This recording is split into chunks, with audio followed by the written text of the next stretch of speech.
अस्सलामुअलैकुम नाज़रीन, मैं मोहम्मद असलम हुसैन सियासत की ख़बरों में आप सबका इस्तकबाल करता हूँ। आज 22 जून 2024 है। इस्लामिक तारीख के हिसाब से आज 15 ज़िलहज्जा 1445 हिजरी है। पेश है आज की कुछ अहम खबरें। नीट और यूजीसी नेट इम्तहानात में मुबैना बेज़ाब्तगियों के तनाज़े के दरमियान मरकज़ी हुकूमत ने मुस्तक़बिल में पेपर लीक होने के वाक़ात को रोकने के लिए एक बड़ा कदम उठाया है।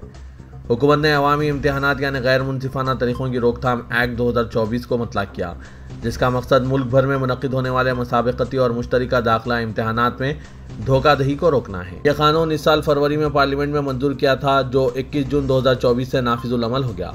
इस कानून के तहत पब्लिक इम्तहानात में धोखाधही पर काबू पाने के लिए कम अज़ कम 3 से 5 साल कैद की सज़ा तजवीज़ की गई है और पेपर लीक करने वाले गैंग में मुलविस अफराद को 5 से 10 साल कैद और 1 करोड़ रुपये जुर्माना आयद किया जाएगा। अगर कोई शख्स या अफराद का गिरोह किसी मुनज़्ज़म जुर्म का इर्तिकाब करता है जिसमें इम्तिहान देने वाले इदारे, सर्विस फराहम करने वाले या किसी दूसरे इदारे को शामिल किया जाता है, तो इसे कम अज़ कम 5 साल कैद की सज़ा दी जाएगी, जो 10 साल तक भी बढ़ सकती है। आज हफ्ते की सुबह कौमी दारुल दिल्ली के मुख्तलिफ हिस्सों में टैंकरों से पानी लाने के लिए लोगों की लंबी कतारें देखी गई है, क्योंकि शहर भर में गर्मी के साथ साथ पानी की किल्लत ने अवाम को बेहाल कर दिया है। आज हफ्ते की सुबह के मंजर में मयूर विहार इलाके के चिला गांव, संजय कॉलोनी, ओखला इलाका और गीता कॉलोनी के इलाकों के लोगों को इस मौसम गर्मा में कौमी दारुल दिल्ली में पानी की किल्लत के दरमियान डब्बे और बाल्टियां पकड़कर पानी के टैंकरों के इर्द गिर्द हुजूम लगाकर कतारों में खड़े होते देखा गया। बढ़ते हुए दर्जे हरारत के दरमियान ये मनाजिर इस साल गर्मियों के मौसम के आगाज़ से ही कई इलाकों में कौमी दारुल हुकूमत में रोज़ का मामूल बन गई है। दरेसना पानी के बहरान पर सियासी रसाकशी के दरमियान दिल्ली के पानी के वजीर आतिशी जुम्मे से गैर मुअय्यना मुद्दत की भूख हड़ताल पर बैठ गई हैं। ये इल्ज़ाम लगाते हुए कि हरियाणा हुकूमत दिल्ली के हिस्से का पानी जारी नहीं कर रही है। बॉर्डर सिक्योरिटी फोर्स और पंजाब पुलिस ने एक मुश्तरका कार्रवाई में जिला तरन तारन के सरहदी इलाके में एक पाकिस्तानी ड्रोन बरामद किया। नीम फौजी दस्तों ने आज हफ्ते को यह बात बताई। इसने मजीद कहा कि यह कामयाब ऑपरेशन BSF के दस्तों और पंजाब पुलिस के दरमियान फौरी मालूमात के तबादले और अच्छी तरह से मरबूत कोशिशों का नतीजा है, जो ड्रोन के गैर कानूनी खतरे को ख़त्म करने के लिए इनके अज़्म को वाज़े करता है। गुज़िश्ता रोज़ BSF ने रियासत में 3 चीनी साख्ता पाकिस्तानी ड्रोन भी बरामद किए। पहले वाक़े में BSF के दस्तों ने अमृतसर ज़िले से एक ड्रोन बरामद किया, जबकि दूसरे वाक़े में फ़ौजियों और पंजाब पुलिस ने तरन तारन ज़िले से एक ड्रोन बरामद किया। दोनों ड्रोन भी चीनी साख्ता DJI Mavic 3 क्लासिक मॉडल थे। मुख्तलिफ दाखिला टेस्ट और इम्तहानात के पेपर लीक और बेज़ाब्तगियों के खिलाफ मुल्क भर में तलबा में गम व गुस्सा बढ़ता जा रहा है। अपोजिशन पार्टियां खुलकर इस मामले में तलबा का साथ दे रही है। इसी के तहत कांग्रेस पार्टी ने मुल्क गिर एहतजाज किया और तलबा के मुतालबात को हुकूमत के सामने पेश किया। कांग्रेस ने मेडिकल में दाखिले के लिए नीट इम्तिहान में पेपर लीक और धांधली का इल्ज़ाम आयद करते हुए नीट इम्तिहान को मनसूख करने और मरकजी वजीर तालीम धर्मेंद्र प्रधान के इस्तीफे का मुतालबा किया। साथ ही पार्टी ने मुतालबा किया कि पेपर लीक रोकने के लिए कानून साजी की जाए और ताज़ा मामले की सुप्रीम कोर्ट की निगरानी में जांच करवाई जाए। कांग्रेस पार्टी के कारकुनों और अहम लीडरान ने कर्नाटक, तेलंगाना, अरुणाचल प्रदेश, बंगाल, उत्तराखंड, मणिपुर, जम्मू कश्मीर, महाराष्ट्र, मध्य प्रदेश, बिहार, झारखंड, उत्तर प्रदेश, नागालैंड, त्रिपुरा, छत्तीसगढ़, चंडीगढ़, आसाम, उड़ीसा और दीगर मुकामात पर कांग्रेस पार्टी के रियासती यूनिट्स ने नीट में धांधली के खिलाफ जोरदार एहतजाज और मुजाहरा करते हुए मुतासरा तलबा के लिए इंसाफ का मुतालबा किया। आबकारी पॉलिसी में मुबैना बदउनवानी के मामले पर ट्रायल कोर्ट से दिल्ली के वज़ीर आला अरविंद केजरीवाल को जमानत मिले अभी 24 घंटे भी नहीं गुजरे थे कि हाई कोर्ट ने वज़ीर आला की रिहाई पर यह कहते हुए रोक लगा दी कि जब तक मामले की समाअत मुकम्मल नहीं हो जाती उस वक्त तक जमानत पर रोक रहेगी। अदालत ने इस मामले पर अपना फैसला महफूज कर लिया। उम्मीद है कि 2-3 दिन में अदालत का फैसला आ जाएगा। गुज़िश्ता रोज़ एवेन्यू कोर्ट से जमानत मिलने के बाद ED ने हाई कोर्ट में अर्जी दायर करके जल्द समाअत की दरख्वास्त की थी, जिसे अदालत ने मंजूर करते हुए ज़ेली अदालत के फैसले पर रोक लगा दी। हालांकि केजरीवाल के वकील ने हाई कोर्ट के फैसले पर एतराज़ जताते हुए कहा कि छुट्टियों के दौरान ये मामला फहरिस्त बंद किया गया, क्योंकि ट्रायल कोर्ट ने तफसीली हुक्म के साथ जमानत दी है। इस मामले पर हाई कोर्ट में करीब 5 घंटे तक बहस हुई। दौरान समाअत additional solicitor general SV Raju ने इस्तेदलाल किया कि जमानत का हुक्म अजीब था, क्योंकि ये मनी लॉन्ड्रिंग एक्ट के सेक्शन के खिलाफ था। दिल्ली हाईकोर्ट ने इस साल 8 अप्रैल को सराय काले खाने में वाक़ 40 साल पुरानी फैज़याब मस्जिद और मदरसे को तहफ़्फ़ुज़ फराहम किया था, जिसे दिल्ली डेवलपमेंट अथॉरिटी और दिल्ली मजहबी कमेटी के जरिए मसमारी के फैसले का सामना है। यह तहफ़्फ़ुज़ मस्जिद के निगरान दीन मोहम्मद की जानिब से अपने वकील फजील अय्यूबी के जरिए दायर की गई दरख्वास्त पर दिया गया था। जस्टिस सचिन दत्ता की सिंगल बेंच ने डीडीए और दिल्ली मजहबी कमेटी को नोटिस जारी करते हुए डीडीए को 1 हफ्ते के अंदर जायदाद के बारे में स्टेटस रिपोर्ट दाखिल करने की हिदायत दी थी। इसके बाद अदालत की मुदाखलत ने मस्जिद को आर्जी रिलीफ फराहम किया। 8 मई को हुई अगली समात तक ढांचे को पहुंचने वाले नुकसान पर पाबंदी लगा दी। ताहम बाद में मामला 12 सितंबर 2024 तक मुलतवी कर दिया गया, लेकिन वाक़यात के एक हैरानकुन मोड़ में निगरान ने अब दिल्ली हाईकोर्ट से अपनी दरख्वास्त वापस ले ली है और 1 माह के अंदर दोनों मजहबी इहाते खाली कराने की यकीन दहानी की है, जिससे मुमकिन तौर पर डीडीए और दिल्ली के एक मुकामी शहरी इदारे को इन्हदाम की इजाज़त दी जाएगी।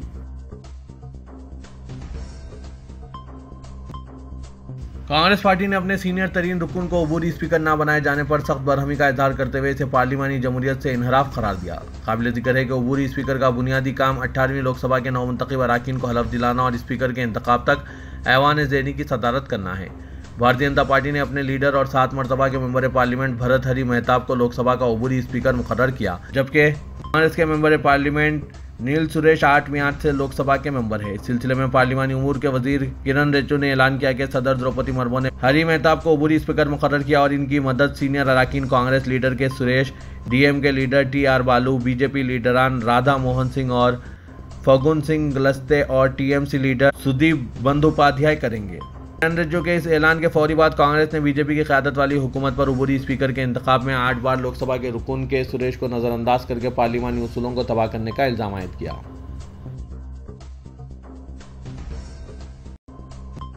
उत्तर प्रदेश हुकूमत ने मुकाबला जाती इम्तिहानात के पेपर लीक होने से बचाने और शफाफ इम्तिहानात के इनेकाद के लिए सिलेक्शन कमीशन व भर्ती बोर्ड्स को तफसीली पॉलिसी जारी कर दी है। अब कोई भी मुकाबला जाती इम्तिहान एक ही एजेंसी के भरोसे नहीं कराया जाएगा। अलग अलग कामों के लिए अब 4 एजेंसियों का इंतखाब किया जाएगा। धांधली रोकने के लिए कम से कम 2 सीट में सवालनामे तैयार किए जाएंगे। पेपर लीक होने के वाक़यात को देखते हुए उत्तर प्रदेश के वज़ीर आला योगी आदित्यनाथ ने ऐसी पॉलिसी बनाने की हिदायत दी थी कि किसी भी सतह पर धांधली ना हो सके। महकमा पर्सोनल के एडिशनल चीफ सेक्रेटरी चतुर्वेदी की जानिब से यह पॉलिसी जारी कर दी गई। उत्तर प्रदेश के वज़ीर आला ने मुकाबला जाती इम्तिहानात के लिए सख्त क़वानीन बनाए हैं, क्योंकि पिछले दिनों उत्तर प्रदेश में मुकाबला जाती इम्तिहानात के पर्चे लीक या आउट होने की वजह से हुकूमत की छवि काफ़ी ख़राब हो गई है। लोकसभा इलेक्शन से कबल उत्तर प्रदेश में हुई पुलिस भर्ती और RO और ARO इम्तिहानात के पर्चे लीक होने की वजह से काफ़ी हंगामा हुआ था और हुकूमत को दोनों इम्तिहानात को मनसूख करना पड़ा था। हज़ारों पुरजोश कश्मीरी मुकामी लोगों ने वज़ीर-ए-आज़म नरेंद्र मोदी के पुरजोश अल्फाज से हौसला अफजाई करते हुए जुमे को श्रीनगर में शेर कश्मीर इंटरनेशनल कन्वेंशन सेंटर के बारिश से भीगे हुए ग्राउंड पर योगा का 10वां आलमी दिन मनाया। कश्मीर के बाशिंदों के जज्बे की तारीफ करते हुए वज़ीर-ए-आज़म नरेंद्र मोदी ने कहा, मैंने कई लड़कियों को योगा चटाई से ढांपते हुए देखा और वो ज़मीन पर ही रहीं। इनका ये बेखौफ जज्बा और योगा से मोहब्बत काबिल तारीफ़ है। वज़ीर-ए-आज़म ने योगा और साधना की सरजमीन जम्मू कश्मीर में मौजूद होने पर इज़हार तशक्कुर किया और कहा कि आज जम्मू कश्मीर में योगा का माहौल, तौनाई और तजुर्बा महसूस किया जा सकता है। मोदी ने कहा कि आज इस मौके पर जम्मू कश्मीर के 50 से 60 हज़ार लोगों की योगा के साथ शिरकत अपने आप में काबिल ज़िक्र कारनामा है। कश्मीर की कई नौजवान ख़वातीन वज़ीर-ए-आज़म नरेंद्र मोदी के साथ सेल्फी लेते भी देखी गई।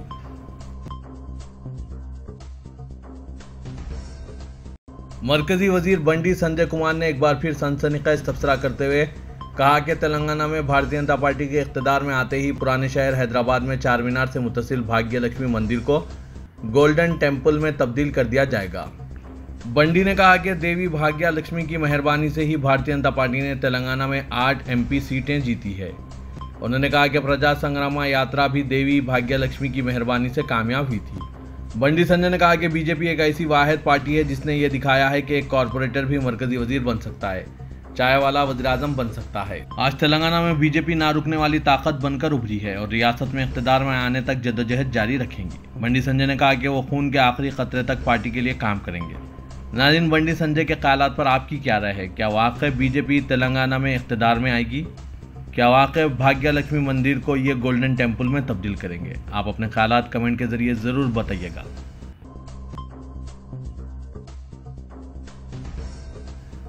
दवाखाने उस्मानिया की नई इमारत की तामीर और संग बुनियाद के लिए चीफ मिनिस्टर रेवंत रेड्डी से मुशावरत जारी है और हुकूमत जल्द ही उस्मानिया दवाखाने की नई इमारत पर कतई फैसला करके संग बुनियाद तकरीब का ऐलान करेगी। तेलंगाना के वजीर सेहत दामोदर राज नरसिम्हा ने आज दवाखाने उस्मानिया आउट पेशेंट ब्लॉक की मरम्मत के बाद इफ्तिताह और दवाखाने में MRI मशीन के इफ्तिताह के दौरान ये बात कही। उन्होंने बताया कि साबिका हुकूमत से दवाखाने उस्मानिया और रियासत में मौजूद शोबे सेहत की सहूलतों को बेहतर बनाने पर कोई तवज्जो नहीं दी गई थी, बल्कि Telangana institute of medical sciences के नाम से 4 नई इमारतों की तामीर के इक़दाम किए गए।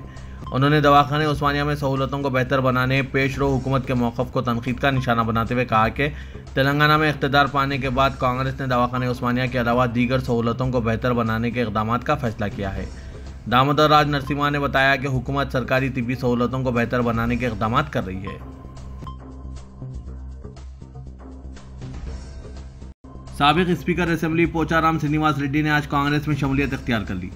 वज़ीर आला तेलंगाना रेवंत रेड्डी ने पोचाराम श्रीनिवास रेड्डी के मकान पहुंचकर मुलाकात की और इन्हें पार्टी में शामिल होने का मशवरा दिया। इस मौके पर चीफ मिनिस्टर के हमरा रियासती वजीर पी श्रीनिवास रेड्डी और दीगर मौजूद थे। रुकने असेंबली बांसवाड़ा पोचाराम श्रीनिवास ने चीफ मिनिस्टर से मुलाकात के बाद बयान में कहा कि रियासती हुकूमत की जानिब से किसानों के मफादात के तहफ़्फ़ुज़ और ज़रूरी शोबे के लिए कामों को देखते हुए वो कांग्रेस में शामिल होने का फैसला कर चुके हैं। चीफ मिनिस्टर रेवंत रेड्डी का काफिला पोचाराम श्रीनिवास रेड्डी के क़यामगाह पहुंचने से कबल रुकने असेंबली बी सुमन की क़यादत में BRS कारकुनों ने साबिक़ स्पीकर के मकान पर धरना मुनज़्ज़म करके चीफ मिनिस्टर के काफिले को रोकने की कोशिश की, जिसे पुलिस ने नाकाम बनाकर रुकने असेंबली और कारकुनों को गिरफ्तार करते हुए बंजारा हिल्स पुलिस स्टेशन मुंतकिल कर दिया। चीफ मिनिस्टर रेवंत रेड्डी और साबिक़ स्पीकर असेंबली पोचाराम श्रीनिवास रेड्डी के दरमियान बातचीत से मुतालिक कहा जा रहा है कि दोनों ने रियासत में ज़रूरी शोबे की तरक्की के सिलसिले में बात की और हुकूमत के किसानों की फलाह व बहबूद के इक़दाम से वज़ीर आला ने पोचाराम श्रीनिवास रेड्डी को वाकिफ़ करवाया।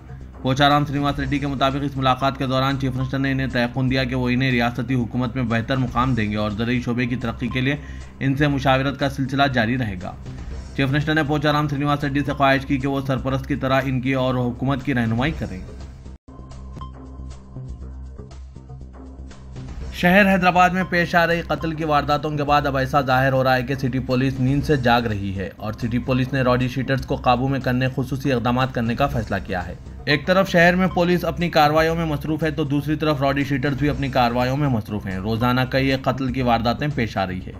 सिटी पुलिस की जानिब से शहर में मुतअद्दिद इक़दाम किए जा रहे हैं, लेकिन फिर भी रॉडी शीटर्स को रोकने में वो नाकाम साबित हो रहे हैं। पुराने शहर हैदराबाद के फलकनुमा पुलिस स्टेशन के हुदूद में आज रात एक और कत्ल की वारदात पेश आई।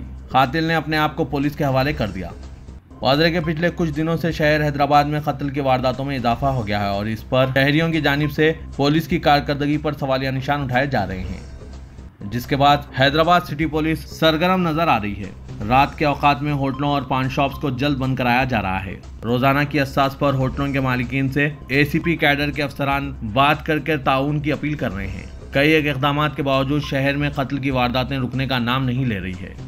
ना इस पर आपकी क्या राय है, कमेंट के जरिए जरूर बताइएगा। सदर कुल हिंद मजलिस इत्तेहादुल मुस्लिमीन व रुकन पार्लियामेंट हैदराबाद असदुद्दीन ओवैसी की हिदायत पर सैयद अहमद पाशा कादरी मोतमद उमूमी मजलिस व साबिक़ रुकन असेंबली ने बंडलागुड़ा पुलिस स्टेशन पहुंचकर पुलिस अहदेदारों से मुलाकात करके रॉडी शीटरों को पाबंद मुचल्लका करने के नाम पर ख़वातीन को तलब करने पर हैरत का इजहार किया। अहमद पाशा कादरी ने पुलिस अहदेदारों को बताया कि बहादुरपुर से ताल्लुक़ रखने वाले सैयद मुनीर नामी नौजवान को एक छोटे केस में तकरीबन 9 साल कबल मुलविस कर दिया गया था, जिसके बाद उन्होंने अदालत में पैरवी करते हुए बरात हासिल की थी। इस एक मुकदमे के बाद इस नौजवान की रॉडी शीट खोल दी गई थी। इस शीट को बंद करने के लिए कई मरतबा नुमाइंदगी की गई और कमिश्नर पुलिस हैदराबाद से भी हालिया अरसे के दौरान मुलाकात करके नुमाइंदगी की गई थी, जिस पर उन्होंने इंतखाबात के बाद इस पर गौर करने का तयक़ुन दिया था। अहमद पाशा कादरी ने कहा कि कत्ल व गारतगिरी को रोकने के लिए पुलिस के इक़दाम ज़रूरी है, लेकिन ऐसे अफराद जिनका कोई रिकॉर्ड पस मंज़र में नहीं है और ना इन पर कोई मुकदमा दर्ज है, ऐसे अफराद को रॉडी शीटर के नाम पर तलब करना और इनके साथ इनके घर की ख़वातीन को भी तलब करना सही नहीं है। उन्होंने ख़वातीन को गैर ज़रूरी हरासा ना करने का मुतालबा किया है। बंडलागुड़ा पुलिस स्टेशन पर रॉडी शीटर को पाबंद मुचल्लका करने के नाम पर पुलिस स्टेशन में ख़वातीन को तलब किया जा रहा है, जिस पर अहमद पाशा कादरी ने सख्त नाराज़गी का इजहार किया। तेलंगाना काबीना ने किसानों के फीकस 2 लाख रुपए तक ज़रूरी कर्ज माफ़ करने की मंजूरी दे दी है, जिसके मुताबिक 15 अगस्त से कबल किसानों के ज़रूरी कर्ज माफ़ कर दिए जाएंगे। रियासती काबीना का इजलास सेक्रेटरीट में चीफ मिनिस्टर रेवंत रेड्डी की सदारत में मुनक़िद हुआ, जिसमें कांग्रेस के अहम इंतखाबी वादों में शामिल ज़रूरी कर्ज की मुआफ़ी के सिलसिले में तफसीली तौर पर तबादला ख्याल किया गया। काबीना के इजलास के बाद प्रेस कॉन्फ्रेंस से खिताब करते हुए तेलंगाना के वज़ीर आला रेवंत रेड्डी ने ऐलान किया कि काबीना ने किसानों के ज़रिए कर्ज की माफ़ी का फैसला किया है। ज़रिए कर्ज माफ़ी के क़वायद व ज़वाबित पर काबीना के इजलास में तफसीली गौर व ख़ौस किया गया। उन्होंने कहा कि कांग्रेस पार्टी ने इंतख़ाबात से 2 साल कबल मई 2022 में वरंगल डिक्लेरेशन के तहत हर किसान के 2 लाख रुपए तक ज़रिए कर्ज माफ़ करने का वादा किया था। ज़रिए डिक्लेरेशन को कांग्रेस लीडर राहुल गांधी ने जारी किया था। कांग्रेस की आला क़यादत अवाम से जो भी वादे करती है इसे पूरा कर दिखाती है। तेलंगाना की तश्कील का भी कांग्रेस ने वादा किया, इसे पूरा कर दिखाया और अब ज़रिए कर्ज की माफ़ी के वादे को भी पूरा किया जा रहा है।